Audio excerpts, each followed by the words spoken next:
বঙ্গোপসাগরের উপকূল থেকে গভীর সমুদ্রে জেগে উঠছে বিশাল বিশাল ভূখণ্ড। উপকূলের অনেক বাসিন্দারই বিশ্বাস, জনসংখ্যার চাপে ভারাক্রান্ত বাংলাদেশ প্রায় সম আয়তনের আরও ভূখণ্ড পেতে যাচ্ছে।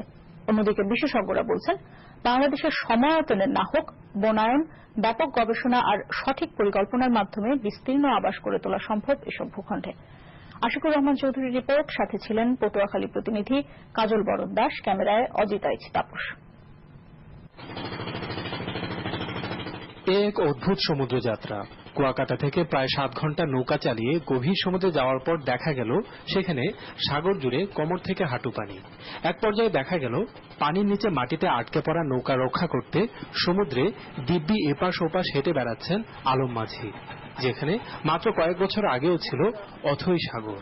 এই জায়গা দিয়ে আমরা আগে সচরাচর বোট নিয়ে যাইতাম, ঠিক আছে, কিন্তু এখন আসতে পারতেছি না। এখন আগের চেয়ে অনেক চর পড়ে যাইতেছে, এবার সাগরের মাঝে মাঝে বড় বড় চর রাখতেছে। নদী থেকে বঙ্গোপসাগরে আসা পলি দিয়ে তৈরি এইসব ভূখণ্ড জেগে ওঠার স্পষ্টতই কয়েকটি ধাপ আছে। প্রথমত, ভাটার সময় গভীর সমুদ্রে জেগে ওঠে এসব ভূখণ্ড, যাদের একটা অংশ এমন উচ্চতায় পৌঁছে গেছে যেগুলো এখন আর জোয়ারের পানিতেও ডুবে না। আবার জেগে না উঠলেও অল্প পানির নিচেই যে বিশাল ভূখণ্ড, তারও প্রমাণ পাওয়া যায় বিস্তীর্ণ জায়গা জুড়ে গেঁথে রাখা জেলেদের লাঠিগুলো থেকে। যে ভূখণ্ড স্থায়ীভাবে জেগে উঠেছে সেখানে প্রাথমিকভাবে দেখা যায় কাঁকড়ার বসবাস।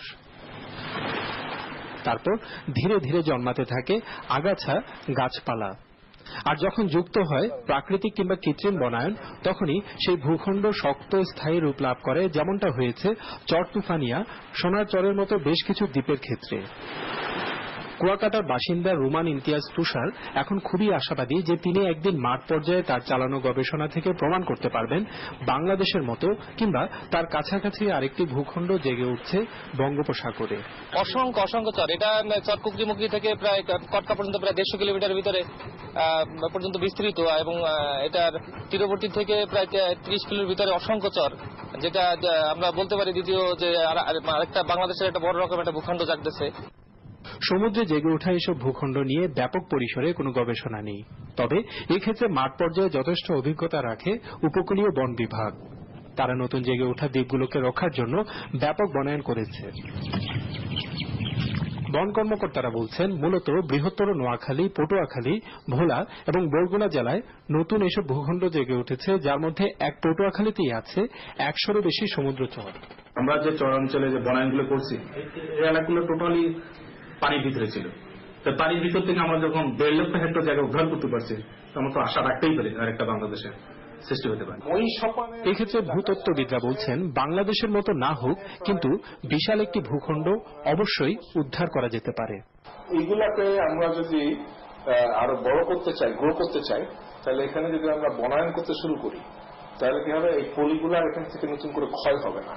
আমাদের সমুদ্রে যে মহিষাপানে বিপুল পরিমাণ যদি ভূমি আমরা উদ্ধার করতে চাই সমুদ্র থেকে, তাহলে আমাদেরকে এটাকে একটা সঠিক পরিকল্পনার মাধ্যমে এগোতে হবে।